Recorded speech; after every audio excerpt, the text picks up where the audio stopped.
Good morning, class. Today we're going to learn how to make Albondigas soup, which is a meatball soup. And we're going to get started by prepping all of the ingredients that we need, and then forming the meatballs and cooking the meatballs in the soup, and then adding the vegetables last. I just wanted to point out there are many different recipes for Albondigas soup. This is the recipe we use in the cafe. Our customers like it, so we've continued with the same recipe. So there's no incorrect recipe. We make the soup how we like it. So the thing about cooking is there are some skills that you need to learn, but if you like to make something a certain way, it's okay. So let's get started with the ingredients we need for our recipe. So I have a pound of ground beef, 2 eggs, cilantro, a half of yellow onion, garlic, corn flour, pimentos come in a jar, salt and pepper, cumin, and then vegetables, carrots, zucchini, celery stalks, green cabbage, and beef broth. So I'm going to start with the cilantro. Our recipe calls for a bunch of cilantro, which is kind of hard to measure because not every bunch is the same size. So you will remember from when we worked on fractions that 1/3 would be 3 equal parts. So I am going to grab 1 bunch. The other 2 are not going to be used because I only need 1/3 out of 3/3. 3/3 would be the whole. So when I work with all of my vegetables, I need to wash them.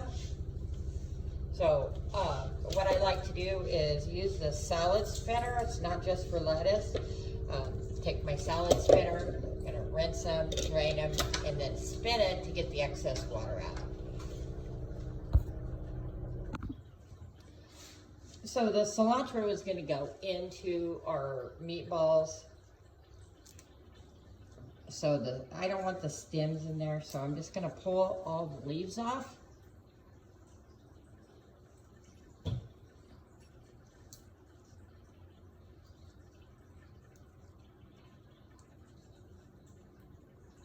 So to dice our half onion, I'm just gonna pull the top off. I'm still gonna cut it in half again. Separate the peelings. Always make sure the peelings don't end up in the cutting board. So I always like to make sure I have all the peelings trimmed off and removed from my cutting board so they don't end up in the soup. Then the recipe calls for finely diced onion.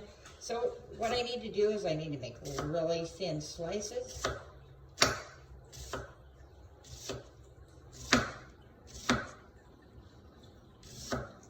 Remembering to curl my fingers back so I don't get caught.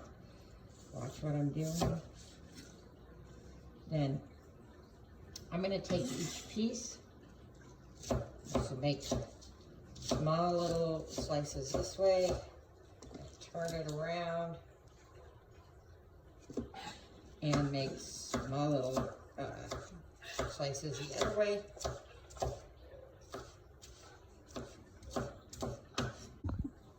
Now, if you find it difficult to slice your onion to the right size to get it finely diced, then you can come back and you can chop it.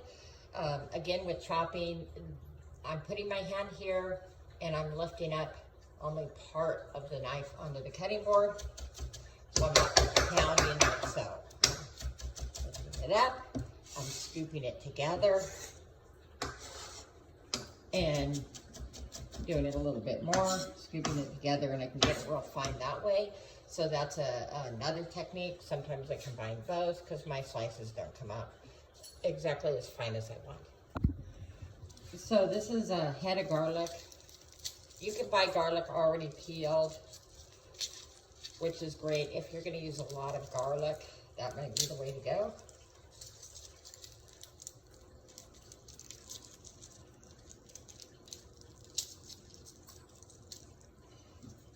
So I just take the heads of garlic, and I just take the back part of my knife. I hold my hand up like this because I don't want to put my hand near the blade. So I just use the back of a knife.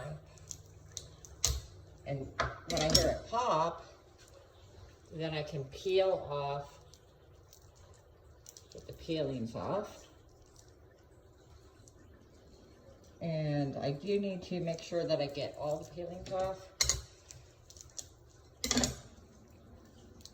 And make sure that, just like the onions, I need to make sure that I separate the peelings so they don't end up in whatever I'm cooking. So with the garlic, once I peel it, I'm going to slice it, and then I really do want to chop this up nice and fine. And I'm just going to add it in with my little bowl with the onions, because it's all going to end up in the meatball mix.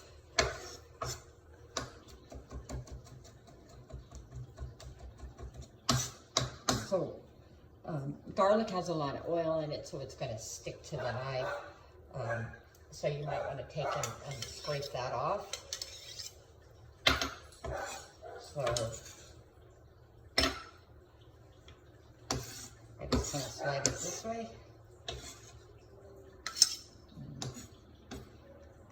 Careful, I see a little peel. Just make sure I don't get the peels in. And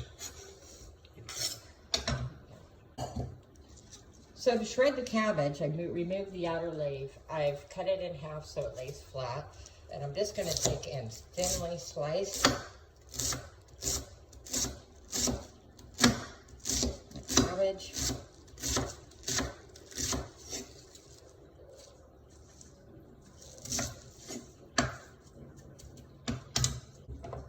Peel the carrots. I'm going to hold it in one hand. So rotate the carrot around, just a thin layer, and then turn it around the other way and do the other side.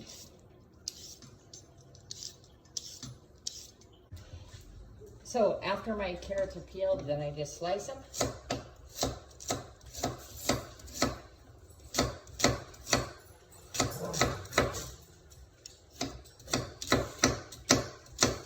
So then I have the zucchini. Once I trim off the ends, and I also make thin slices, but I don't make them right too. I want to make sure on the zucchini I don't make them too thin.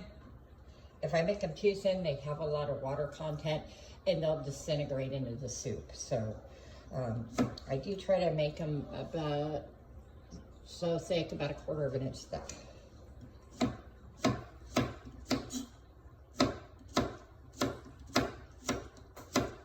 So when cutting up the celery, we just make thin slices.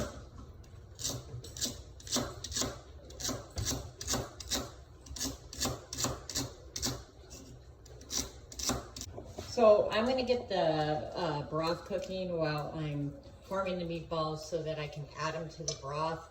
The broth needs to come to a boil. So I got a pretty good size saucepan because I don't want to just heat the broth. I want to have room for my meatballs and the rest of the soup ingredients. After I touch the meat, I handle the meat, I add it to the bowl. Then you guessed it, I need to wash my hands. So let me do that. So I'm going to add the eggs, just right in here in the bowl. Discard the shells. Wash my hands again. So I'm going to add all the ingredients into one bowl. I got the eggs, the meat, the cilantro, the onions and garlic. Then I'm going to mix it together and add my seasonings. So these are the pimentos that come in a jar. They're in a liquid. I'm going to drain that liquid out. A little bit's okay, but I don't want a whole lot of liquid in it. And I'm going to add those in with my meatballs. So pimentos are a vegetable that's been cured, and they're small little dice, but they taste a little bit like red bell peppers. So I'm going to add the salt. I'm going to use this little bowl, put my seasoning. I'm going to add the salt, all my dry stuff in this bowl so I don't accidentally spill. I have a teaspoon of salt. I have the corn flour, which is going to help to thicken the meatballs, kind of help hold them. That will help to hold together the meatballs. A lot of recipes use rice. In the cafe, we opted not to because of the time constraints, and customers liked our original recipe, so we just kept with it. It's going to go like this. There.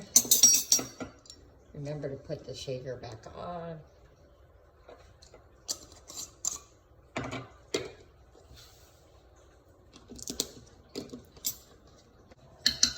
So I just got my dry ingredients. I'm just going to take my spoon, kind of mix them around a little bit.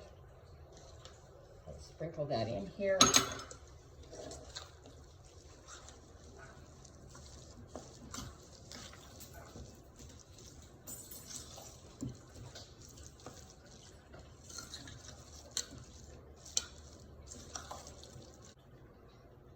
So we're going to scoop our meatball mixture and just kind of roll it into a meatball and set it onto our tray.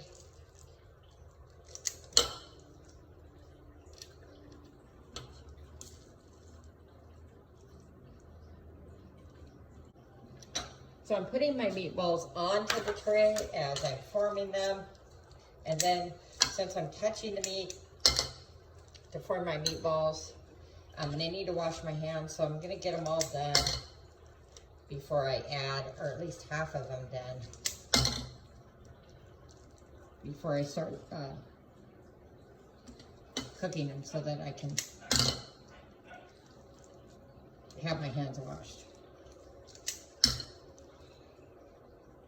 Using my ladle, I've lowered the meatballs into the broth.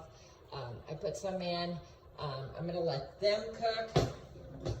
And when they finish cooking, then I'm going to add some more meatballs so they stay together and the temperature doesn't get too low. So they have to cook at a pretty good temperature to be able to stay together as meatballs. If you lower it too much, they'll get soggy and fall apart. So I can tell when it's ready to add the next set of meatballs. I'm waiting for them to return to the top. So when they're cooked, they float up to the top. Also add a cup or two of water to create a little bit more broth. So my meatballs are cooking. I'm about halfway done. So this is how the meatballs look when they're all cooked. Notice they kind of float to the top. It's important that you cook them in batches so they don't get all stuck together. So I just put in some at a time, let them cook, and then add some more. So once the meatballs are cooked, then my next job is to add the vegetables. So I start with the carrots, let them cook a little bit first. They take a little bit longer than the zucchini. And the very last thing I'm going to, I could also add the celery. So the celery and the carrots, let them cook for a couple of minutes, then I'm going to add the zucchini. When they're soft and all those vegetables cook, the last thing I'm going to do is I'm going to turn on the heat. I want to make sure I don't overcook the cabbage. Just adding it to the hot water will wilt the cabbage in half. Also, in a classic version, we don't use the shredded cabbage, but when you do use this shredded cabbage, you want to use that put that in at the very end. So I'm gonna make sure all my vegetables are cooked, and then I'm just gonna add that, turn off the heat, and they will wilt. Make sure not to overcook your vegetables, just al tender, because you will probably reheat the soup, and they'll continue to cook as you take the hot soup off the stove. So make sure just to cook them until they're tender. It's done, and there you have it, Albondigas soup.